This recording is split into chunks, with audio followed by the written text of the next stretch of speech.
issu du plan de relance de l'économie, lui-même engendré par le plan stratégique Gabon émergent. Le plan d'accélération de la transformation est une réponse clé aux fluctuations économiques découlant de l'impact des multiples crises internationales qui ont affecté le Gabon. Il fallait donc un programme d'urgence de 3 ans pour inverser la tendance. 2 ans et demi après sa mise en œuvre, qu'est-ce qui a été réalisé?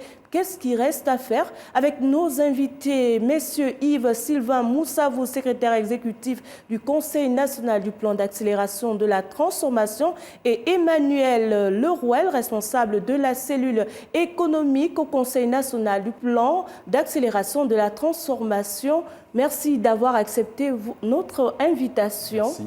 Merci à vous. Merci à vous. Alors, d'entrée de jeu, nous savons que ce plan d'accélération de la transformation comporte 3 pivots principaux. Alors, peut-être nous les décliner. Alors, je voudrais avant tout vous remercier pour le temps que vous nous accordez pour nous exprimer sur le plan d'accélération de la transformation. Monsieur le conseiller spécial Emmanuel Lerouel, qui est responsable de la cellule économique au Conseil national du plan d'accélération de la transformation, et moi-même, c'est véritablement un honneur et une joie de nous retrouver devant vous pour en parler et expliquer aux Gabonais ce qui s'est fait depuis sur la mise en œuvre du plan. Depuis 2 ans que nous avons évidemment été mandatés de suivre l'exécution de ce plan.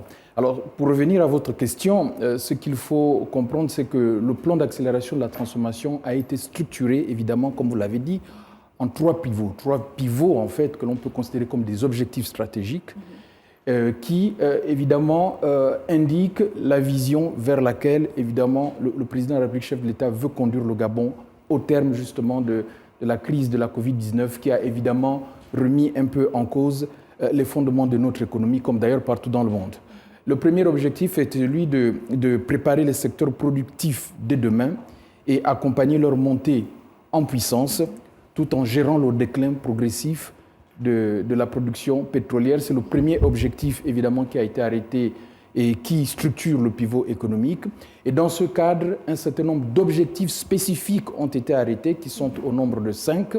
Et au sein de ces objectifs spécifiques, un certain nombre de projets ont été identifiés, qui sont au nombre de 12. Le deuxième objectif est celui de remettre à niveau l'ensemble des infrastructures, comme l'on dit souvent, immatérielles et matérielles, donc les routes, les ports, etc., mais aussi le cadre juridique nécessaire, évidemment, à accompagner le pays à être compétitif. Et à ce niveau, 4 projets ont été identifiés, 4 objectifs spécifiques avaient été identifiés, et derrière, évidemment, avec 13 projets prioritaires. Oui, les objectifs spécifiques au niveau, on a pensé par exemple à la remise à niveau des voies routières, à remettre à niveau le chemin de fer, par exemple. Ce sont là quelques projets qui ont été arrêtés au niveau du pivot transverse, mais il s'agit aussi d'assainir les finances publiques, d'améliorer le cadre des affaires dans ce pivot.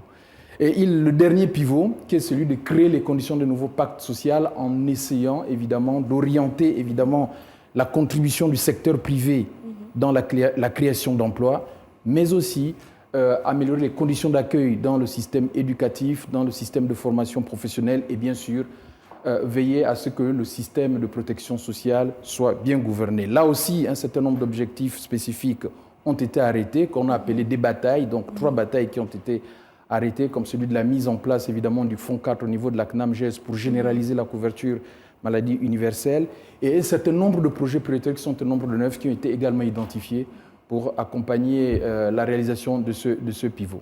Alors, ma question s'adresse à M. Emmanuel Lerouel. On sait notamment que le PAT promeut les secteurs non pétroliers. Nous en dire plus sur la question. Très bien. Alors, effectivement, depuis une dizaine d'années, la production pétrolière du Gabon, en termes de quantité, diminue à peu près de 2% tous les ans.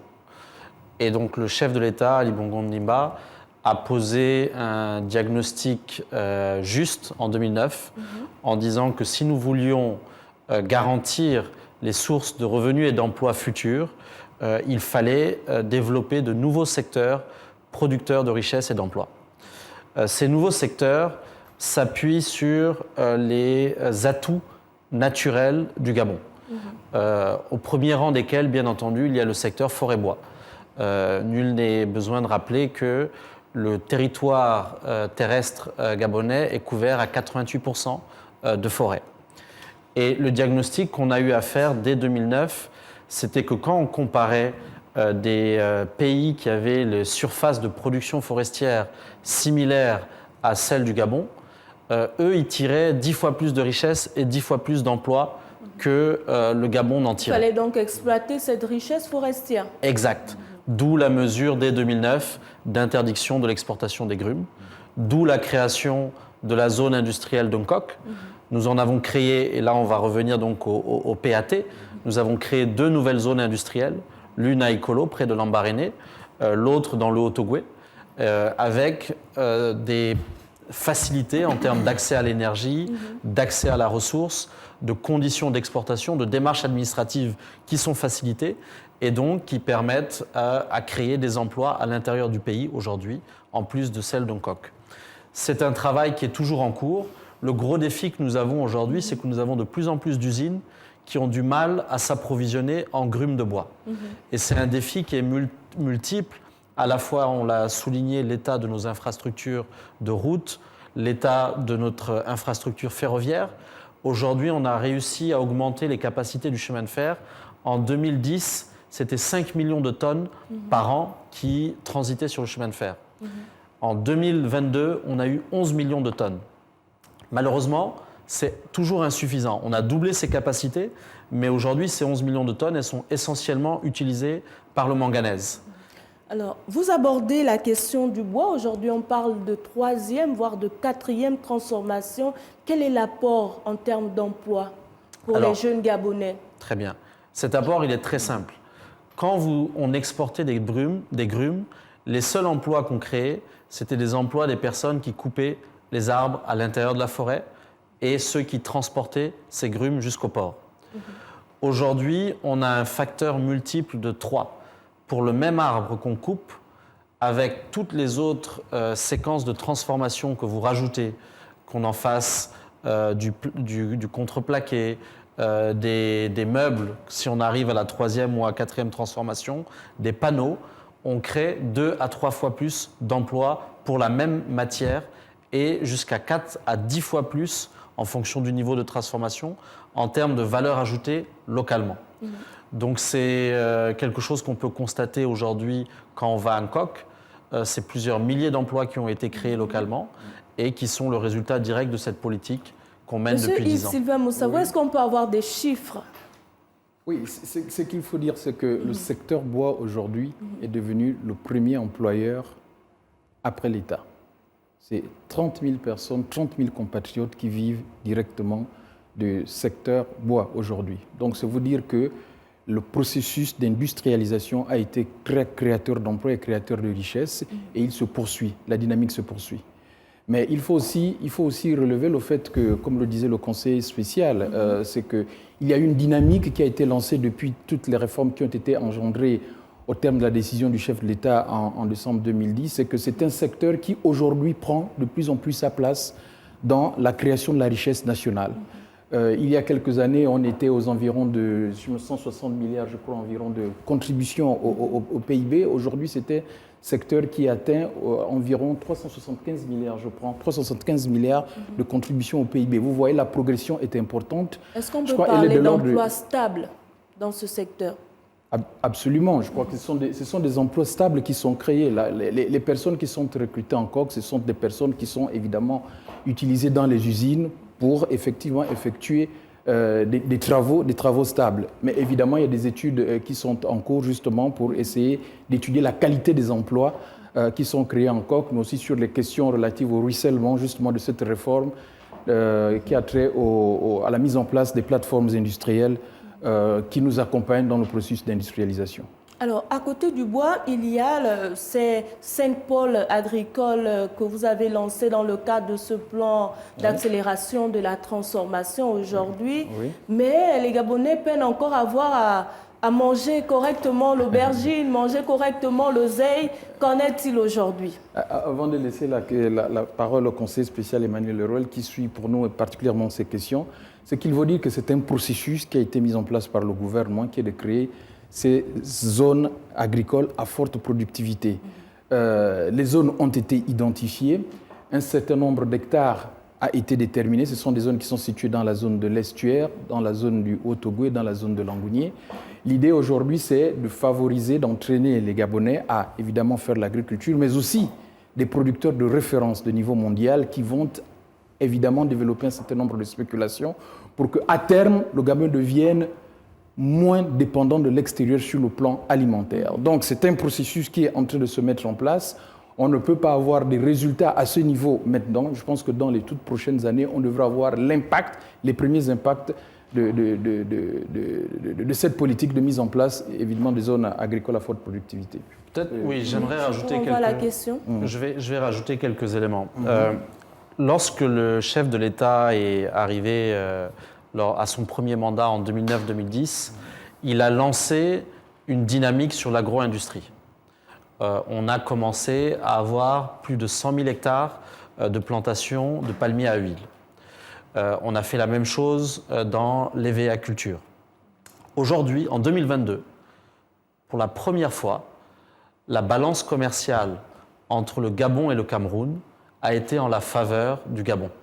Le Gabon aujourd'hui importe plus que le Cameroun en termes de balance commerciale lorsqu'il s'agit par exemple d'un produit comme de l'huile. Expliquez-nous. Ok.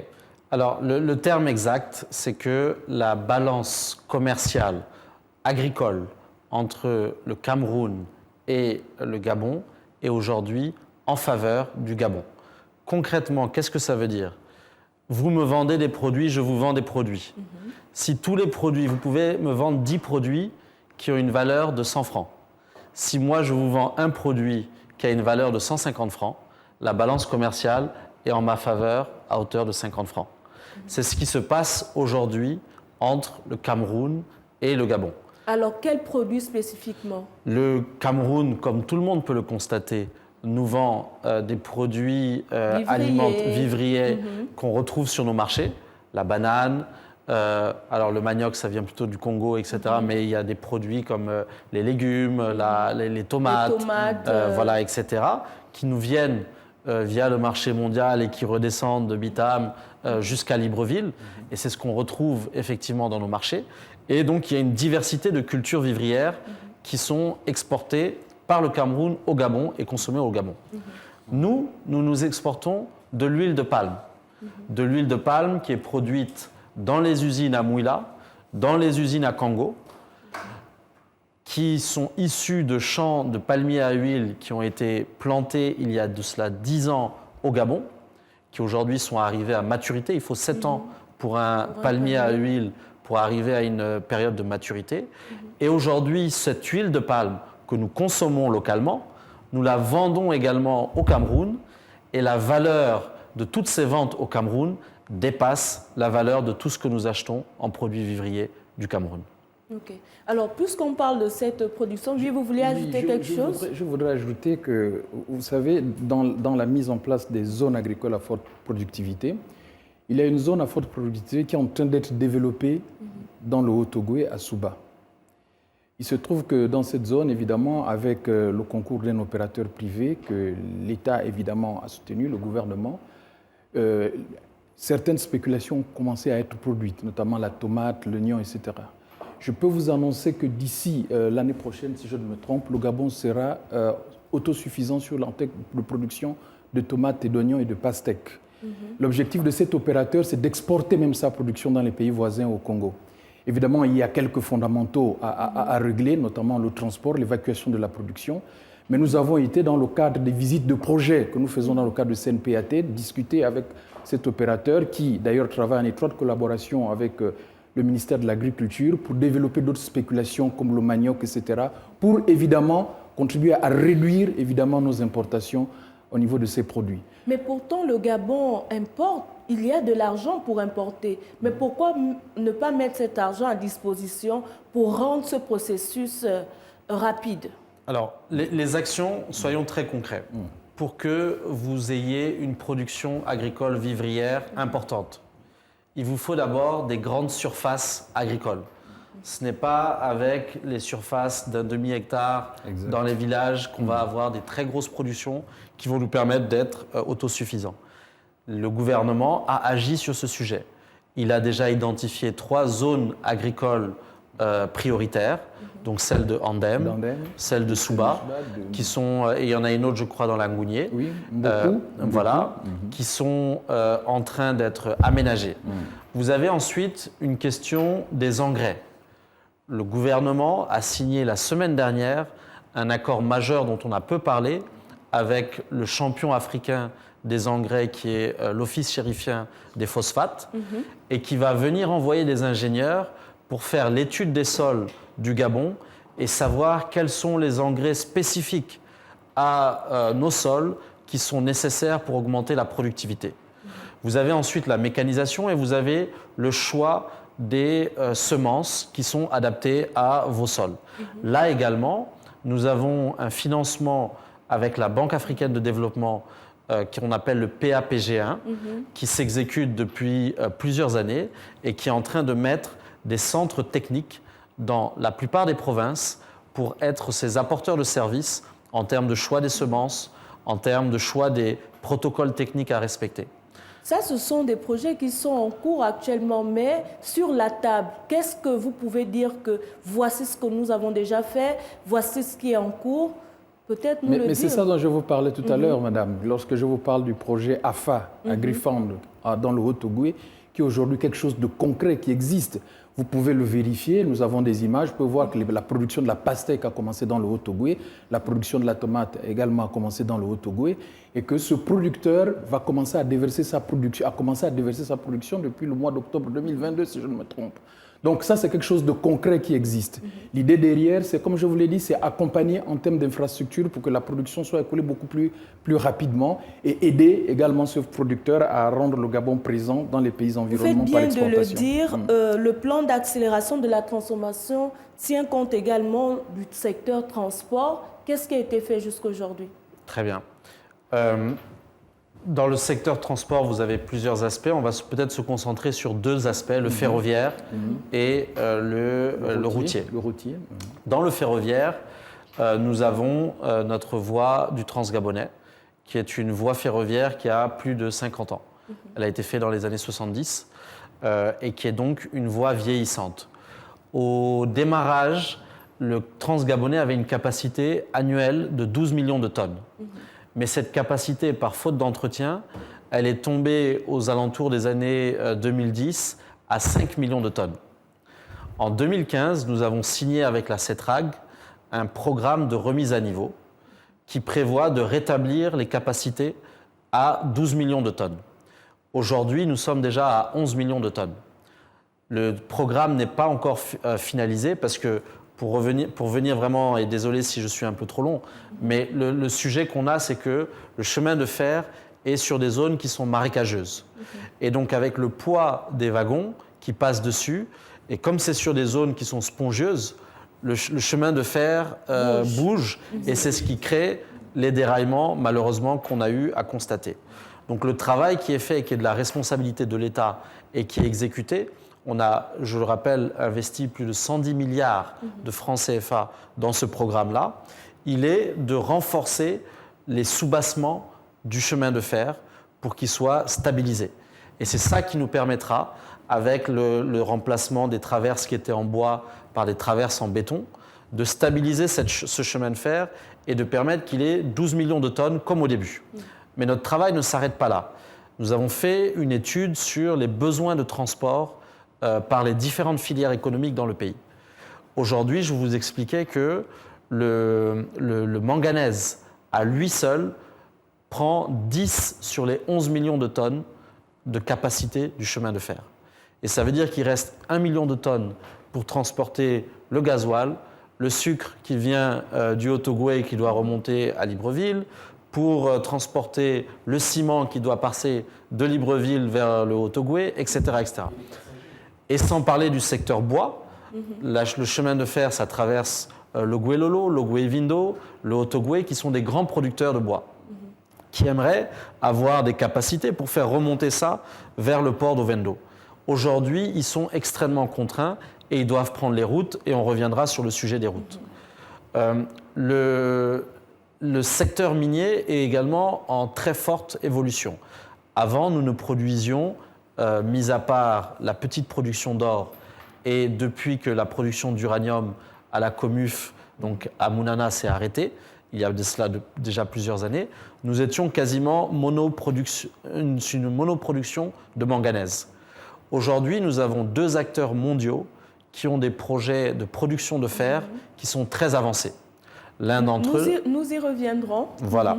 L'un d'entre eux prévoit de pouvoir produire déjà 3 à 4 millions de tonnes de fer qui viendraient donc du Haut-Ogooué et qui remonteraient vers Ovendo.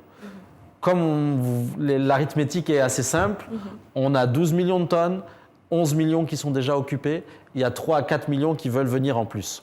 Donc, le gouvernement a engagé un processus avec les partenaires privés, que sont notamment le groupe Comilog et Eramet d'une part, et un fonds d'investissement en infrastructure qui s'appelle Meridiam, pour lancer une nouvelle vague d'investissement d'augmentation des capacités du chemin de fer.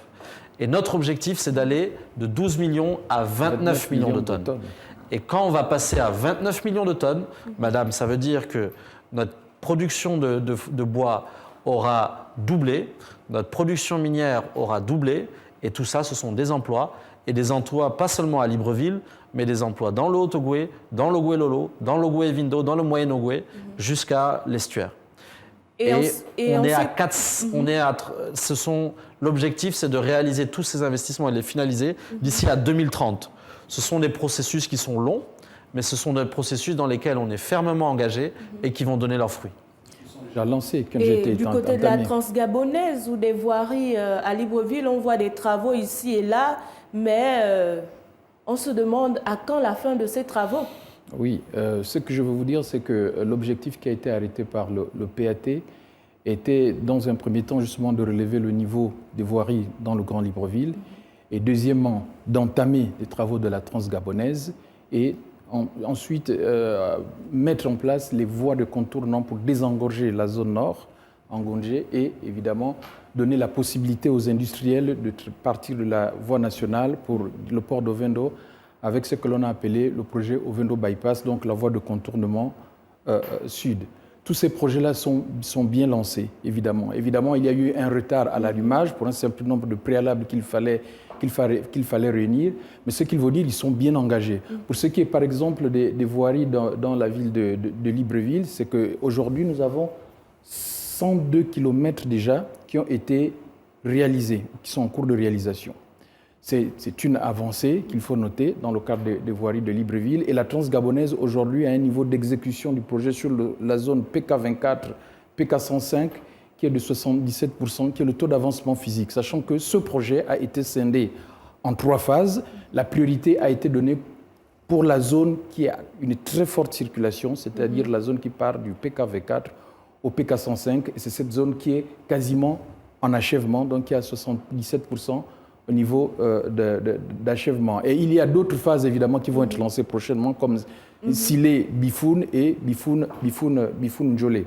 Sur la voie de contournement du Grand Libreville, la zone nord, là aussi, ce projet, évidemment, a eu un retard, évidemment, parce qu'il fallait mettre sur pied ou régler un certain nombre de préalables, comme toutes les personnes impactées autour du projet, qui ont été des guerpim installés ailleurs, puisqu'il y a des maisons qui ont été reconstruites pour les reloger. Il y a même des petits producteurs qui ont été également déplacés pour être installés dans la zone de Koltang. Nous sommes allés nous-mêmes nous assurer qu'ils sont bien installés. C'est des producteurs de l'IGAD. Il y a tout un travail qui a été fait avant, bien sûr, le lancement de ces travaux et, comme je vous dis, qui est à 53% de taux d'avancement physique. Au niveau de la route du Grand Libreville Sud, je laisserai la parole au conseiller Emmanuel pour ce projet. Mais aujourd'hui, le projet il est en phase d'ingénierie, en phase d'études. C'est un projet qui devrait aussi démarrer incessamment et qui devrait être livré, si je ne me trompe, d'ici 2024. Messieurs, on va y revenir dans la deuxième partie de cette émission dans un instant.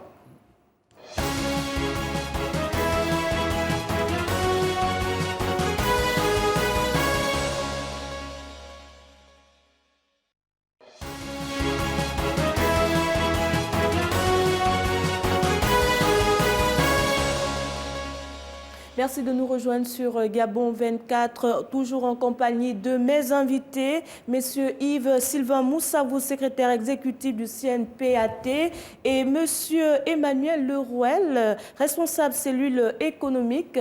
Messieurs, je vous posais la question de savoir, le PAT, c'est sur 3 ans, mais il y a que nous avons des projets en cours. Est-ce que vous avez assez de temps? Alors, je voudrais continuer sur ce que nous avons entamé. Nous parlions des routes et nous disions qu'un certain nombre de projets routiers ont été retenus dans le cadre du PAT et ces projets routiers sont en cours d'exécution. Je vous parlais des voiries urbaines dans le Grand Libreville qui sont en cours de mise en œuvre et je disais que 102 km de routes ont été réalisés, mais que aussi certaines provinces aussi aujourd'hui bénéficient justement de ce programme, par exemple dans le Wellington, dans la Nyanga, etc., où évidemment il y a un travail de pavage de routes qui est en train d'être fait par exemple du côté de Moulengi, du comté de Moulengi-Binza. Et je disais également que la transgabonaise, qui était un objectif majeur du PAT, a été également lancée. C'est un projet qui a été organisé en 3 phases, et la première phase est entamée, et particulièrement sur le tronçon PKV4, PK105, qui est le tronçon qui concentre le plus de trafic de véhicules. Et ce tronçon est exécuté à plus de 77%. Donc, il devrait être livré avant la fin de l'année. Et il y a aussi des projets à caractère national qui ont été retenus dans le cadre du PAT. Il s'agit des routes Ovan-Makokou, Chibanga, Ndende-Chibanga, Forasol-Mbega dans le Goué maritime et Mwanda-Bakumba. Ces projets il y a eu quelques retards à l'allumage, mais aujourd'hui, ils sont remobilisés et ils devraient pouvoir être entamés, pour certains, être livrés au cours de l'année prochaine. Les Gabonais ont peur du phénomène des éléphants blancs parce qu'on sait qu'il y a tellement de projets qui ont été mis en place, il y a des fonds qui ont été décaissés. Il y a eu véritablement une volonté politique, mais dans le cadre du suivi, voilà pourquoi nous insistons en disant qu'il vous reste quelques mois. Est-ce qu'on peut dire que c'est un pari gagné? Alors, votre question, elle est complètement légitime et je pense qu'elle appelle de la modestie pour toutes les personnes qui ont été impliquées dans cet accompagnement du développement pendant 3 ans du pays. On ne développe pas un pays en 3 ans. On est l'héritier d'un passé dont on doit prendre le relais et l'amener à une étape qui permettra à ceux qui prendront et continueront le relais d'avoir plus de cartes en main que nous l'avons eu quand on a eu ces responsabilités-là. Maintenant, pour être très spécifique sur le cas des routes et vous expliquer d'où on est parti, où on est aujourd'hui et où est-ce qu'on va. Il n'y avait aucune étude de faisabilité de route quasiment dans tout le pays. C'est-à-dire que les gens venaient, faisaient des routes sans études, et c'est pour ça que vous reveniez, la route nationale 1 est un bon exemple. Cette route, elle a été bitumée combien de fois depuis ces dernières décennies? Elle a été bitumée à plusieurs reprises. Et pourtant, 2 ans, 3 ans après, vous reveniez, c'était des crevasses, c'était des bourbiers, etc. Ce qui a été fait, c'est que des études de faisabilité technique, environnementale, de trafic ont été réalisées sur l'ensemble du corridor qui va de Libreville jusqu'à Franceville. Des travaux ont été déjà engagés, c'est ceux qui sont mentionnés entre le PK12, on va dire, jusqu'au PK105 à Nsile, sur un cahier des charges qui n'est pas le cahier des charges habituel des routes, c'est une route qui a été bâtie pour durer 30 ans.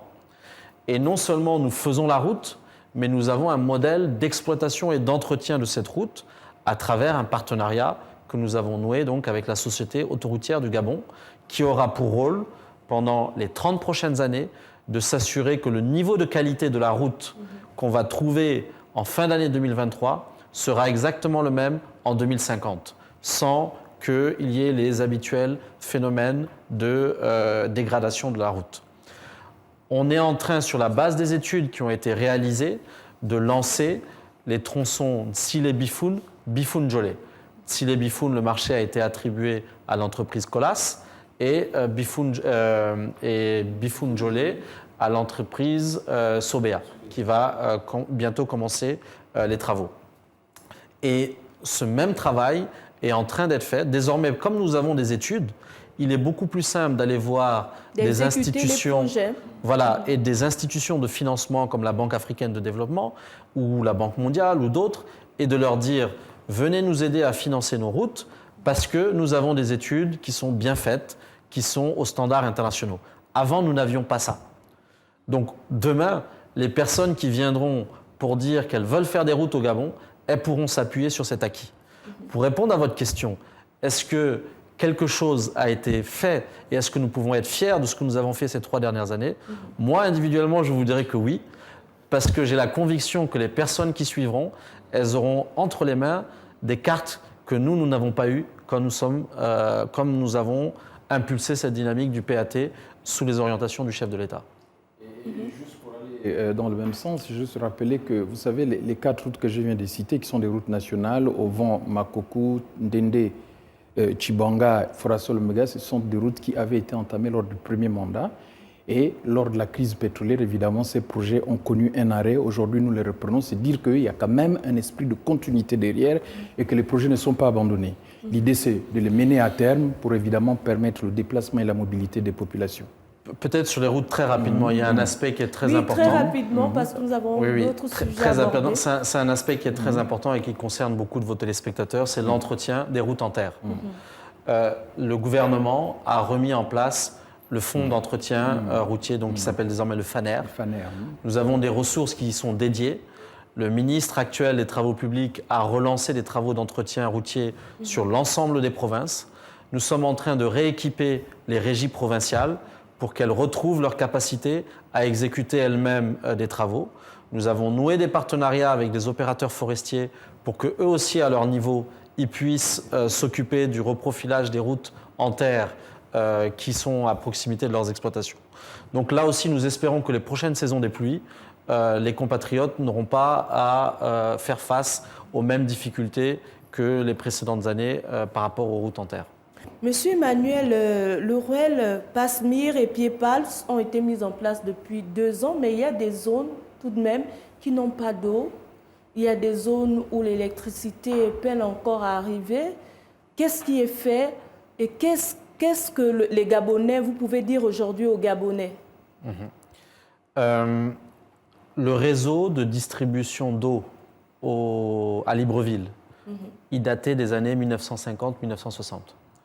Vous pouvez imaginer que la ville de Libreville, en 1960, n'avait absolument rien à voir avec ce qu'elle est aujourd'hui, en termes de densité de population et en termes d'empreinte de la ville qui s'est étendue dans les zones qui avant étaient la forêt.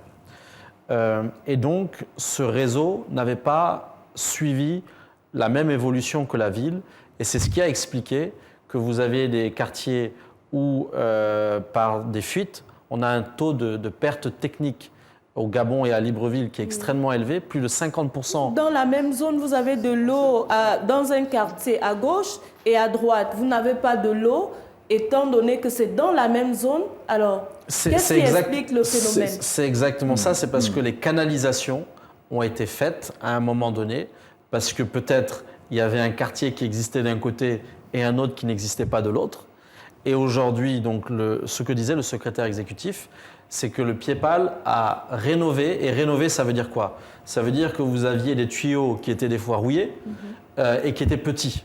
Il faut remettre des tuyaux qui sont beaucoup plus gros parce que la population a augmenté et qui sont aujourd'hui à des nouvelles normes donc, techniques pour mieux résister. Mais ça pose quand même la question de la projection dans le temps. Lorsqu'on est amené à faire des infrastructures, que ce soit routières, que ce soit d'extension d'eau et d'électricité, est-ce que vous vous êtes projeté dans le temps? Exact. C'est exactement ça. Et justement, on vous l'a dit, on a fait une extension des capacités sur le réseau actuel, mais on a ajouté 130 km qui n'existaient pas avant pour connecter les nouveaux quartiers. Et ce travail est en train d'être fait également pour acheminer l'eau vers les nouvelles zones d'urbanisation. On en a à Igoumié, par exemple, derrière le rail vers Ovendo. On a amené vers Bikele, également, vers Bikelenzang, sur des zones où il n'y a pas encore une très forte urbanisation, mais où on anticipe que dans les 10 prochaines années, ce seront des zones avec une forte densité de population. Donc ce travail est fait. Maintenant, le grand sujet qui va venir, c'est que c'est bien les tuyaux, mais il faut qu'il y ait suffisamment d'eau et de pression qui rentrent à l'intérieur. Mais le Gabon est un pays à forte pluviométrie. Est-ce que le problème se pose à ce niveau? Alors, c'est un problème qui est de vous devez avoir des zones où vous allez pomper de l'eau, la traiter, et donc il y a des stations de traitement, et ensuite l'acheminer vers les populations. Aujourd'hui, pour la ville de Libreville, la plupart de nos centres d'aspiration d'eau, on va dire, de nos sources d'alimentation en eau, sont du côté de Ntoum. Et on est déjà plus ou moins arrivé à saturation de cela. Et donc nous sommes en train de développer, via la SEG et des investisseurs privés, des nouvelles zones de captation et de traitement d'eau, notamment sur la route qui est entre Ntoum et Coco Beach. Et ce sont ces nouveaux apports d'eau-là qui vont venir apporter à peu près 130 000 cubes jour d'eau supplémentaire pour la population du Grand Libreville. Et si nous allons parler à présent du secteur de l'immobilier, il se dit que c'est le parent pauvre du PAT. Non, Qu'est-ce que vous répondez à ce commentaire? Je ne pense pas que c'est le parent pauvre du PAT. C'est un secteur aussi qui a connu, comme vous le savez, un arrêt. Plusieurs projets avaient été lancés, plusieurs projets immobiliers avaient été lancés lors du premier mandat. Ils ont connu un arrêt lors de la crise pétrolière de 2015. Et la volonté politique, la volonté du chef de l'État était de poursuivre la mise en œuvre de ces programmes. Et tous ces programmes ont été relancés. C'est pour ça qu'au niveau du Conseil national du plan de l'accélération de la transformation, nous avons mis en place une task force qui est dédiée à la relance des chantiers immobiliers. Et d'ailleurs, le fruit de ce travail est qu'un certain nombre de chantiers qui avaient été arrêtés ont démarré et ont été livrés. Je pense par exemple à la cité Magnolia, à Ngonje, qui a livré un certain nombre de résidences. Tout le projet a été livré. La cité Parasolier, avec la SNI, une partie, je crois 98 appartements, une partie des blocs ont été livrés évidemment aux clients qui ont acheté des appartements. Et il y a une deuxième phase qui est en train d'être lancée, évidemment. Il y a des opérations de mise en place des financements qui sont en train d'être faits. Donc la question de l'immobilier n'est pas le parent pauvre du PAT, bien au contraire, il y a des projets qui ont été lancés. Et bien sûr, vous avez au niveau du bord de mer le projet de la baie des Rois, vous le voyez quand vous passez qu'il y a beaucoup de dynamisme, ce projet a redémarré. Qui peut se permettre de louer un appartement à la baie des Rois dès que ce projet verra le jour? Peut-être, si je peux me permettre, en prolongation de ce que vient de dire le secrétaire exécutif, le PAT a acté un changement de méthode sur la politique immobilière de l'État. Auparavant, vous aviez des structures parapubliques qui construisaient des cités dans des endroits où il n'y avait pas d'eau, il n'y avait pas d'électricité, il n'y avait pas d'école, il n'y avait rien. Et aujourd'hui, malheureusement, c'est certaines cités de l'ancienne SNLS, quand vous allez du côté de Bikele par exemple, exact, qui se retrouvent aujourd'hui dans l'eau parce qu'on a construit 300 maisons dans une zone qui n'était pas aménagée. Aujourd'hui, on a renversé le sujet. On construit d'abord les réseaux. On a parlé tout à l'heure, on a évoqué la route par exemple Ovendo Bypass qui va suivre le chemin de fer entre la gare de Setrag et le PK15. Et cette zone, cette route va réaménager complètement toute la zone sud de l'agglomération de Libreville. Aujourd'hui même, nous avons fait des routes et des écoles à Igoumié. Nous avons amené, je vous ai dit tout à l'heure, l'eau et l'électricité. Nous sommes en train d'aménager des parcelles dans une zone de plus de 100 hectares. Et c'est cette zone justement qui sera, on va dire, accessible aux Gabonais à revenus modestes. L'idée, c'est de donner des parcelles dans des zones qui sont bien aménagées à des personnes et après de trouver d'autres mécanismes de financement, etc., pour les aider à faire peut-être eux-mêmes leur maison, à y aller progressivement, mais dans une zone qui est habitable, qui est bien aménagée, où ils pourront trouver tous les services publics pour leur ménage. On peut résumer, on dira que Avec le PAT, on ne met plus la charrue avant les bœufs.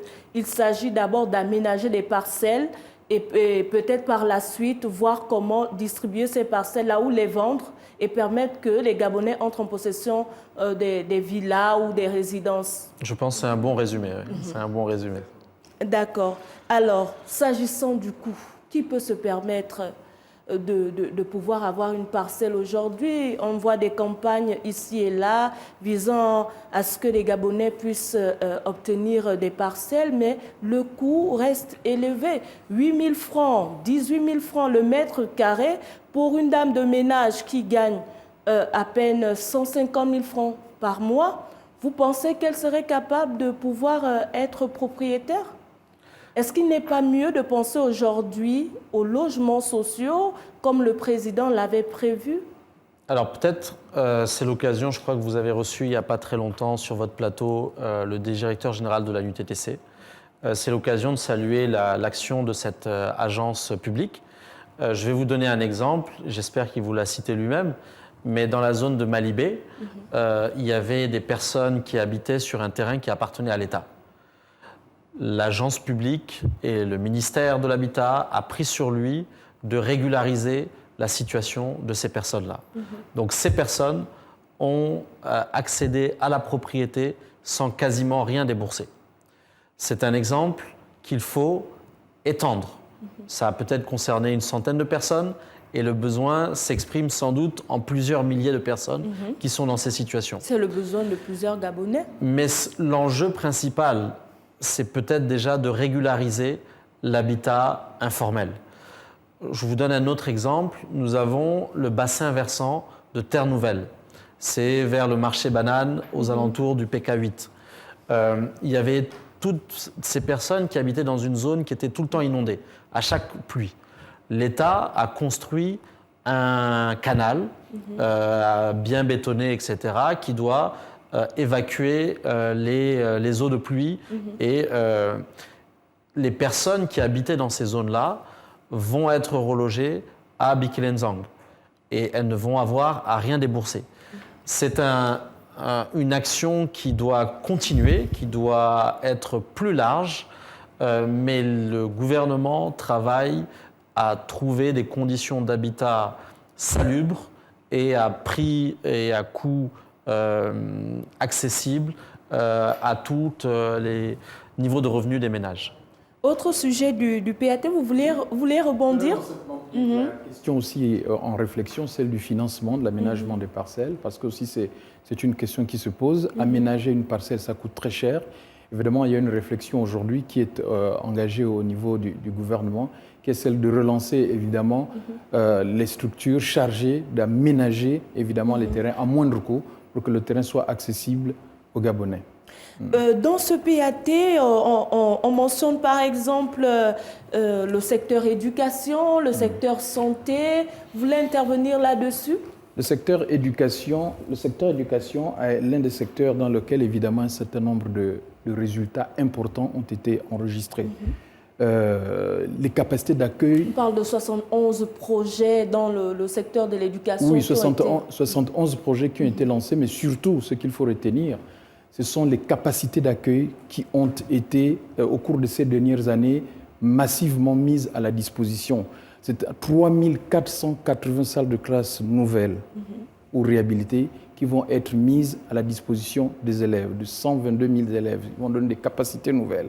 C'est un effort qui a été fait, qui est important. Et vous avez vu que dans le cadre du programme PIS, plusieurs écoles, avec l'Agence française de développement, plusieurs écoles nouvelles ont été livrées. Et d'ailleurs, c'est des écoles modèles puisqu'elles offrent à l'apprenant, aux enfants, aux jeunes, la possibilité de faire un cursus sur le même site qui part du pré-primaire jusqu'en classe de 6e. C'est un nouveau modèle qui va être généralisé puisque le programme PIS va s'étendre sur d'autres provinces.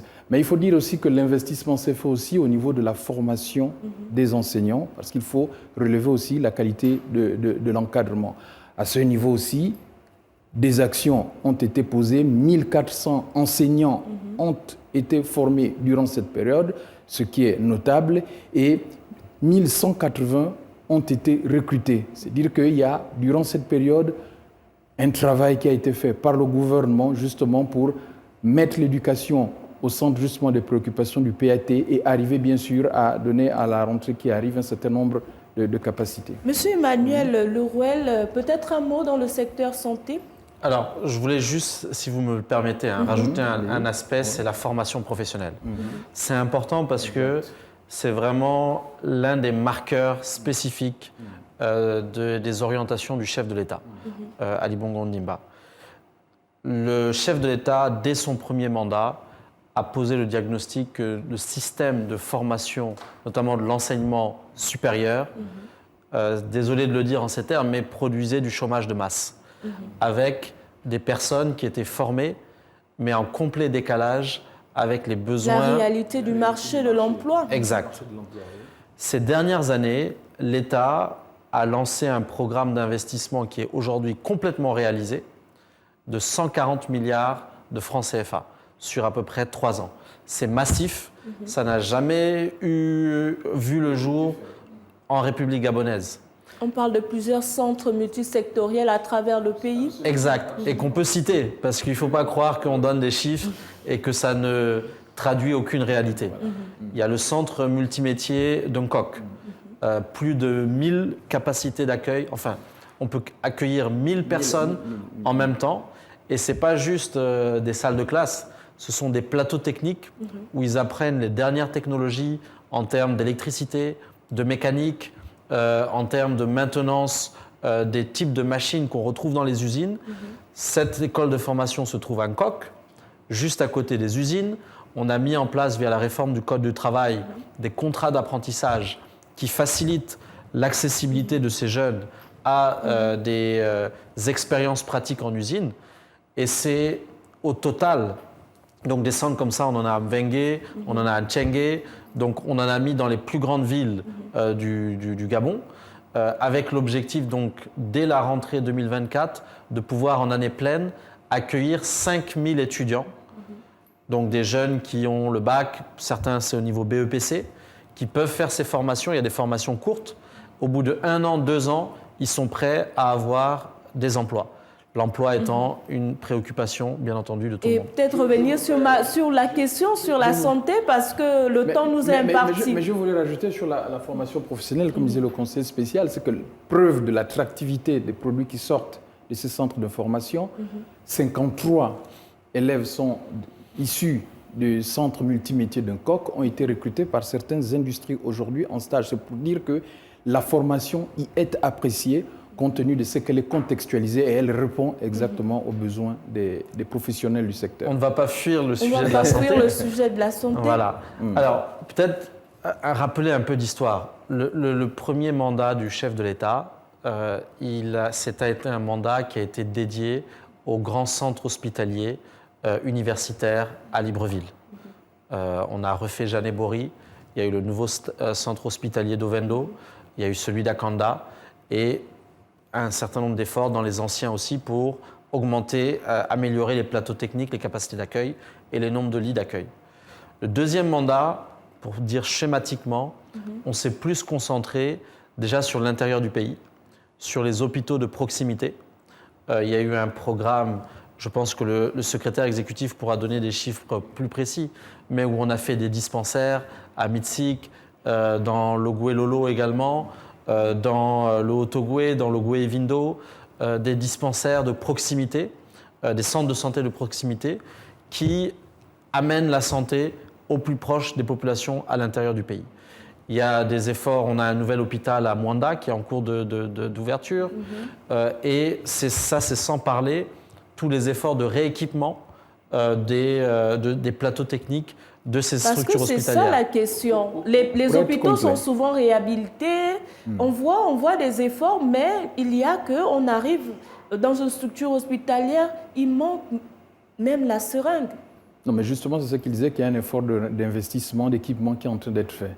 C'est qu'il faut vous dire que c'est des projets complets qui ont été mis en place, par exemple dans le cadre du projet PASS avec l'AFD, dans lequel on a mis en place un certain nombre d'hôpitaux départementaux dans le Wolentem, dans le Goué-Vindo, dans le Haut-Ogoué et dans l'Angouni avec Fougamou, Ndende, Minzik, Ovan et même Mvadi qui est une ville au nord du Gabon, dans la province de Logoué-Vindo. Ces structures seront équipées et vont justement apporter une réponse évidemment à l'ambition qui a été arrêtée, qui est celle de répondre aux besoins de santé de proximité. Messieurs, je m'en vais vous poser... je voudrais vous dire quand même, c'est que c'est un programme de 150 structures à réhabiliter à l'échelle nationale. Aujourd'hui, nous en avons 40 qui sont livrées et il y a 100 qui seront livrées avant la fin de l'année. 101 structures présentement, exactement. Et il y a une réforme aussi très importante. Voilà. Si vous nous donnez 2 minutes vraiment sur ça, c'est l'office pharmaceutique. 30 secondes. Ok, l'office pharmaceutique national. Avant, notamment à Libreville, les gens étaient dans un hôpital, on leur donnait une ordonnance, ils devaient sortir, aller dans une pharmacie à l'extérieur, acheter leurs médicaments. Nous avons remis des pharmacies hospitalières dans toutes les grandes structures hospitalières de Libreville et aujourd'hui, on peut acheter à prix modéré des médicaments à l'intérieur des hôpitaux.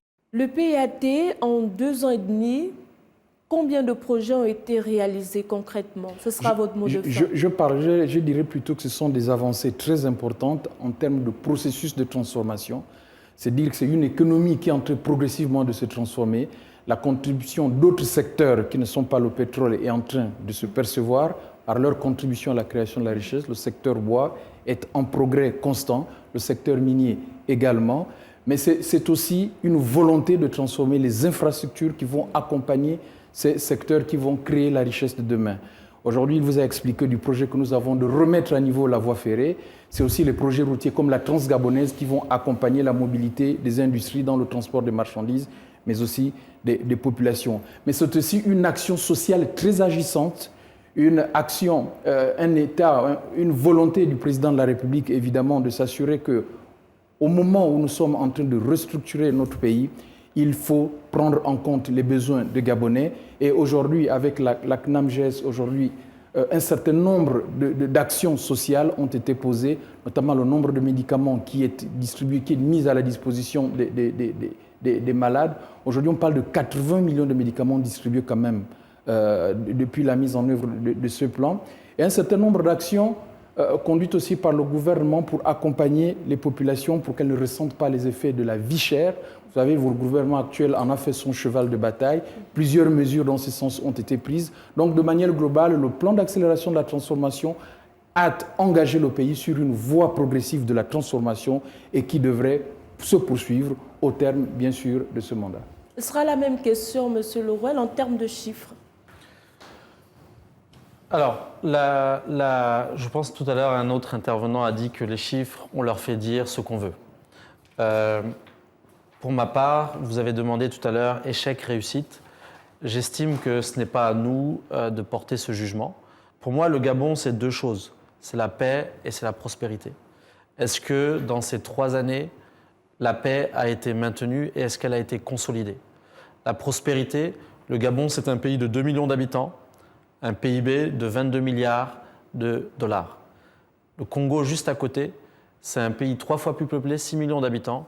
Leur PIB n'est que de 14 milliards de dollars. Cette prospérité au Gabon, est-ce que, ça on peut y répondre tout de suite, est-ce que à la photographie d'aujourd'hui, est-ce qu'elle s'est dégradée, est-ce qu'elle s'est améliorée? Elle s'est améliorée. Mais la vraie question, c'est pas est-ce qu'elle s'est améliorée juste pour aujourd'hui, c'est est-ce qu'elle s'est améliorée dans une dynamique qui va continuer à porter plus de fruits, à porter plus d'emplois? Je pense que oui, mais ça, effectivement, c'est peut-être aux personnes dans 3-4 ans ou peut-être dans plus de porter un jugement définitif sur cela. Merci de nous avoir suivis, chers téléspectateurs. Je vous rappelle que nous étions en compagnie de Yves-Sylvain Moussavou, secrétaire exécutif du CNPAT, et de M. Emmanuel Lerouel, responsable cellule économique. Nous parlions du bilan à titre provisoire du plan d'accélération de la transformation. À bientôt sur Gabon 24 pour un autre plateau spécial. Merci.